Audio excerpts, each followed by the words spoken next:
मयंक और विभा की है। मयंक एक अच्छी नौकरी करता था, लेकिन विभा की जाति का ना होने के कारण विभा के माता पिता शादी के लिए नहीं मानते हैं। पर जब दोनों अपनी मर्जी से शादी कर लेते हैं तो क्या है विभा, 6 साल हो गया है शादी को, लेकिन एक दिन नहीं गया कि तुम माँ पापा को याद कर परेशान नहीं होती। मैं कितनी कोशिश करता हूँ कि तुम सब भूल जाओ। कोई नहीं भूल पाता है मयंक। माँ पापा को कोई कैसे भूल सकता है। तभी सास का फोन आता है। माँ लो, विभा से बात कर लो, आज उसे अपनी माँ की बहुत याद आ रही है। बेटा विभा, मैं आ जाऊं?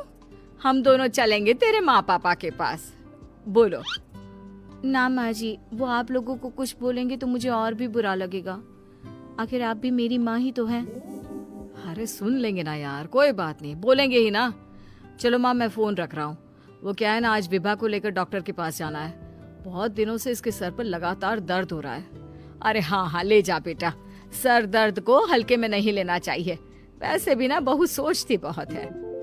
मयंक माँ का फोन रख देता है और दोनों कार से अस्पताल जाते हैं। लेकिन जैसे ही वो लोग अस्पताल जाते हैं, विभा को स्ट्रेचर में नर्स उसकी माँ को लेकर जा रही दिखती है। मयंक, माँ, मयंक वो मेरी माँ है। इतने सालों बाद देखी भी तो इस हाल में मैं उनके पास जा रही हूँ। अरे रुको, कहीं वो लोग तुम्हें देखकर और परेशान ना हो जाए, या फिर तुम्हें कुछ बोल ना दे विभा, तुम फिर परेशान हो जाओगी। मयंक, कैसी बात कर रहे हो? वो माँ है मेरी। विभा पास खड़े अपने चाचा चाची से बात करने की कोशिश करती है, लेकिन वाह, तेरे जैसी बेटी जिसकी हो वो तो मर ही जाए तो अच्छा है। वैसे पार्क में पैर फिसला है तेरी माँ का, रीढ़ की हड्डी टूटी है। रिद्धि को चाची की बात का बिल्कुल बुरा नहीं लगता। शायद वो सुन ही नहीं रही थी कि चाची क्या कह रही थी। वो सीधे माँ के कमरे में जाती है। कौन है आप? ये मेरी माँ है, मेरा नाम रिद्धि। रिद्धि नाम है ना आपका? दर्द में भी ये आपका ही नाम ले रही थी। हाँ, ये सुनते ही रिद्धि का कलेजा मुंह में आ जाता है। ये वही माँ है जिसने कड़े शब्दों में ये कह दिया था कि अब तेरा मेरा रिश्ता खत्म। फिर रिद्धि का पति मयंक भी वहां आ जाता है। सामने खड़े होते हैं रिद्धि के पिता। पापा, क्या हुआ माँ को? वो पार्क में गिर पड़ी, रीढ़ की हड्डी में चोट आई है। रिद्धि पिता की तरफ देखती है, लेकिन पिता मुंह फेर लेते हैं। पता है मयंक, माँ दर्द में मेरा नाम ले रही थी। मेरी माँ मुझे याद कर रही थी मयंक। मैं माँ को कुछ नहीं होने दूंगी, देख लेना। हाँ रिद्धि, हम मिलकर माँ का ख्याल रखेंगे, उन्हें फिर से खड़ा कर देंगे। लेकिन भैया कहाँ है?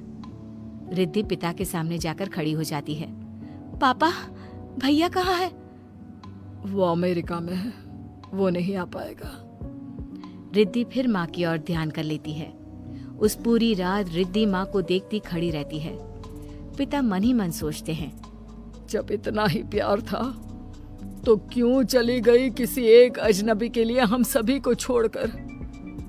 तभी डॉक्टर बाहर आते हैं। आपकी वाइफ को होश आ गया है, क्या मैं उनसे मिल सकता हूँ? जी नहीं, वो बार बार अपनी बेटी का नाम ले रही है। रिद्धि बेटा, तुम अंदर चली जाओ। माँ रिद्धि को देखकर रोने लगती है। बेटा, माँ के गले लग जा। मैंने तो सोचा था तेरा चेहरा देखे बिना ही मर जाऊंगी। ऐसे कैसे? भला मैं अपनी माँ को कुछ कैसे होने दे सकती हूँ? माँ उठने की कोशिश करती है, लेकिन वो उठ नहीं पाती। देखिए, आपकी रीढ़ की हड्डी में फ्रैक्चर है। मुझे प्यास लगी है, पानी पीना है। रुको माँ, मैं हूँ ना, मैं पिलाती हूँ पानी अपनी माँ को। कोई और नहीं आया? तेरे चाची चाचा आए थे माँ, पर शायद मुझे देखकर चले गए। जाने थे, इस वक्त भी पुरानी रंजिश देख रहे हैं। और रंजिश भी कैसी? माँ अपनी बेटी से नाराज ही तो थी। रिद्धि अब पूरे समय माँ के साथ रहती है। उनके हर काम को करने में उनका सहारा बनती है। फिर एक रोज, आज आपको चलने की कोशिश करनी थी, लेकिन हमारे फिजियो के डॉक्टर नहीं आए जो आपको पकड़कर चलाते, तो फिर आज। डॉक्टर साहब, मैं हूं ना, मैं माँ को चलने में मदद करूंगी। रिद्धि माँ को चलाती फिराती, उनके खाने पीने का ख्याल